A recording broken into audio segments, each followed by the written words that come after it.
Sepak bola dan politik selalu berjalan beriringan. Sejak awal, sepak bola bukan sekadar hiburan. Pierre Bourdieu, sosiolog asal Prancis, pernah menulis, "Sport is a social field where symbolic power is exercised and contested." Olahraga, termasuk sepak bola, adalah arena kekuasaan simbolik. Siapa menguasai, siapa dikendalikan. Disinilah sepak bola jadi cermin perebutan pengaruh, bukan cuman soal skor atau hasil akhir. Ini adalah beberapa contoh bahwa sepak bola bukan cuma sekedar olahraga.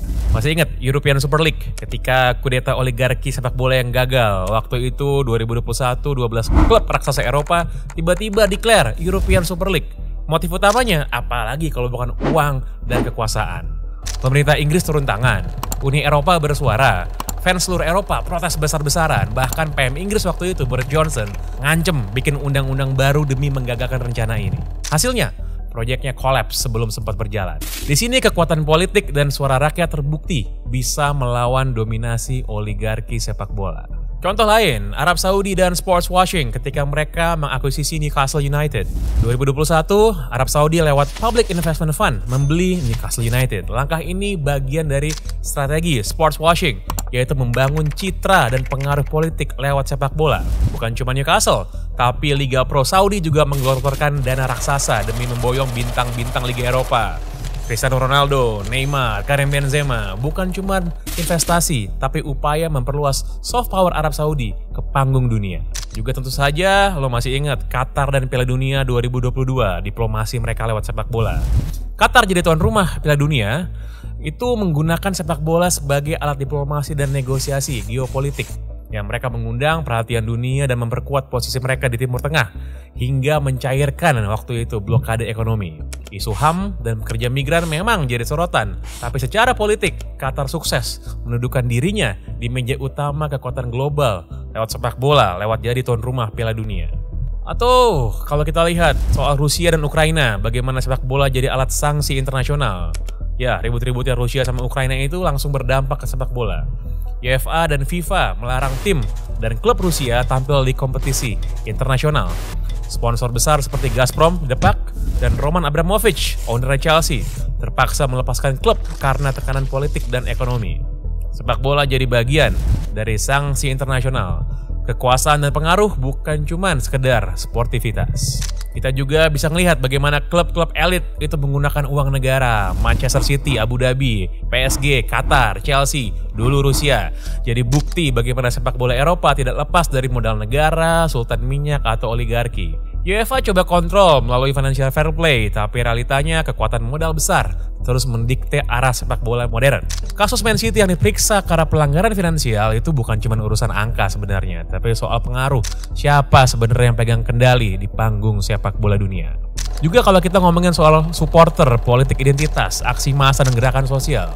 Bicara politik di sepak bola nggak bisa lepas dari yang namanya peran supporter. Di berbagai negara, supporter udah jadi kekuatan sosial yang sering melampaui batas stadion. Contohnya di Italia ada Ultras, di Amerika Latin ada Barra Bravas yang kadang menjadi kekuatan politik jalanan, mampu menekam, mengancam, bahkan menggoyang kebijakan pemerintah daerah atau bahkan nasional. Bahkan di Eropa Timur, kelompok supporter jadi pionir gerakan perlawanan terhadap rezim otoriter atau bahkan jadi bagian dari rezim otoriter. Di sisi lain, klub-klub besar juga jadi representasi politik identitas. Di Glasgow, Scotland misalnya, Celtic dan Rangers itu bukan cuma dua klub rival, tapi juga representasi kaum Protestan dan Katolik, Irlandia, Inggris, politik imigran dan nasionalis. Setiap derby selalu menjadi semacam referendum kecil. Siapa yang benar, siapa yang menang, siapa yang lebih asli. Itu selalu jadi bahan perdebatan. Juga kaitan antara sepak bola, migrasi, dan politik populisme. Isu migrasi pemain di sepak bola juga syarat politik. Negara-negara Eropa Barat jadi magnet bakat negara dunia ketiga. Di sisi lain muncul gelombang sentimen populis, pemain asing merusak identitas lokal, timnas harus asli anak negeri. Ini nggak lagi ngomongin di mana-mana, kita ngomongin soal imigran di Prancis, di Jerman, pasca mereka juara dunia. Prancis juara Piala Dunia 2018 itu separuh skuadnya imigran atau keturunan imigran. Nah, ini jadi bahan politik di Prancis. Sebagian mengklaim ini bukti integrasi masyarakat yang sukses. Namun politisi kanan jauh justru pakai ini memperkuat narasi anti-imigran.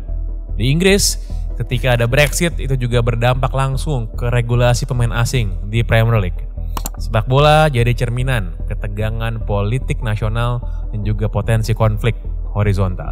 Juga kita bisa melihat bagaimana kaitan antara pemain bola dan aktivisme dari lapangan, keluar lapangan. Sekarang banyak pemain yang sadar kekuatan politiknya. Dulu tuh Marcus Rashford di Inggris menggerakkan kampanye bantuan makanan untuk anak-anak miskin. Sukses memaksa pemerintah mengubah kebijakan. Jadi sebelum rame-rame makan bergizi gratis di Indonesia, di Inggris Marcus Rashford udah duluan bikin makan siang gratis untuk anak-anak sekolah di sana. Atau di Amerika Serikat itu Megan Rapinoe, pemain bola perempuan yang vokal memperjuangkan kesetaraan gender dan hak LGBTQ lewat sepak bola. Di level global, makin banyak bintang sepak bola bersuara lantang soal rasisme, diskriminasi, dan juga ketidakadilan sosial. Mereka nggak cuma jadi bintang lapangan, tapi juga jadi political influencer dengan daya pengaruh yang luar biasa. Melihat semua ini, jelas bahwa sepak bola adalah cermin politik dunia modern. Arena di mana kekuasaan, modal, identitas, dan suara publik saling beradu. Sejarawan Eric Hobsbawm menulis, "The imagined community of millions seems more real as a team of 11 named people."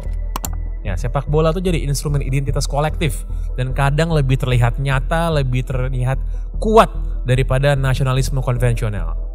Joseph Nye, pencetus teori soft power itu mengingatkan bahwa soft power is the ability to get what you want through attraction rather than coercion or payments. Sepak bola hari ini jadi soft power paling efektif.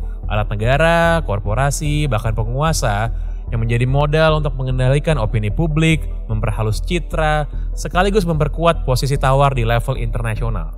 Stadion sudah menjadi ruang publik yang dikatakan oleh Habermas sebagai tempat masyarakat berkumpul, membangun solidaritas, dan kadang untuk memulai perubahan. Jadi setiap kali Anda menonton sepak bola, jangan hanya lihat skor di papan, tapi juga amati siapa yang mengendalikan narasi besar di balik layar, di luar lapangan, karena dalam sepak bola modern yang bertanding bukan cuma 22 orang di atas rumput, tapi juga para penguasa dan oligarki di ruang-ruang kekuasaan.